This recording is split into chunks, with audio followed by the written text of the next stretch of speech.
Kutch university ખાતે વિદ્યાર્થીઓનો સન્માન સમારોહ યોજાયો હતો। સીસીડીસી અને આઈક્યુએ સેલ દ્વારા નીટ અને જીસેટ 2024ની પરીક્ષા લેવાઈ હતી, જેમાં ઉત્તીર્ણ થનારા વિદ્યાર્થીઓને રાષ્ટ્રીય કક્ષાએ નોએડા ખાતે યોજાયેલા એસ્ટ્રોલેશનની સ્પર્ધામાં પ્રથમ ક્રમાંકે આવેલા વિદ્યાર્થીઓનું સન્માન કરાયું હતું।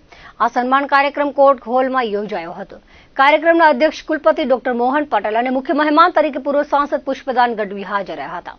કાર્યક્રમની શરૂઆત દીપ પ્રાગટ્યથી કરવામાં આવી હતી, જેમાં કુલપતિ ડોક્ટર મોહન પટેલ, પૂર્વ સાંસદ પુષ્પદાન ગઢવી, સીસીડીસીના કોઓર્ડિનેટર ડોક્ટર અજય રાઠોડ અને આઈક્યુએલના ડિરેક્ટર ડોક્ટર કાશ્મીરા મહેતા જોડાયા હતા। આ કાર્યક્રમની વિગતો આપતા ડોક્ટર અજય રાઠોડે જણાવ્યું હતું કે નીટ અને જીસેટના કુલ 88 વિદ્યાર્થીઓ ઉત્તીર્ણ થયા હતા અને રાષ્ટ્રીય કક્ષાએ નોએડા ખાતે એસ્ટ્રોલેશન સ્પર્ધામાં પ્રથમ ક્રમાંકે 4 વિદ્યાર્થીઓ આવ્યા હતા। તેમનું મહેમાનોના હસ્તે સન્માન કરવામાં આવ્યું હતું।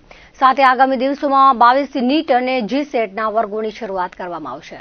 ક્રાંતિગુરુ શ્યામજી કૃષ્ણ વર્મા કચ્છ યુનિવર્સિટીના સીસીડીસી અને આઈક્યુએસી સેલ દ્વારા જે વિદ્યાર્થીઓ નેટ જીસેટની પરીક્ષામાં ઉત્તીર્ણ થયા છે એ લોકોના અભિવાદન માટેનો કાર્યક્રમનું આયોજન કરેલું છે। તેમજ આપણી રાષ્ટ્રીય કક્ષાએ નેશનલ યુથ ફેસ્ટિવલમાં નોઈડા ખાતે જે યોજાયો એમાં પણ 4 વિદ્યાર્થીઓ આપણા ઇન્સ્ટોલેશનની સ્પર્ધામાં પ્રથમ ક્રમાંકે આવ્યા હતા, તો એમના પણ અભિવાદન માટેનો આજ રોજ કાર્યક્રમ યોજવામાં આવ્યો છે। મુખ્ય અતિથિ તરીકે આપણા કચ્છ મોરબીના પૂર્વ સાંસદ શ્રી પુષ્પદાનજી ગઢવી ઉપસ્થિત રહેવાના છે। તેમજ આગામી દિવસોમાં સીસીડીસી દ્વારા નેટ જીસેટના વર્ગોનું આયોજન કરેલું છે। 22 તારીખના રોજથી નેટ જીસેટના વર્ગોનું શરૂઆત થઈ જશે।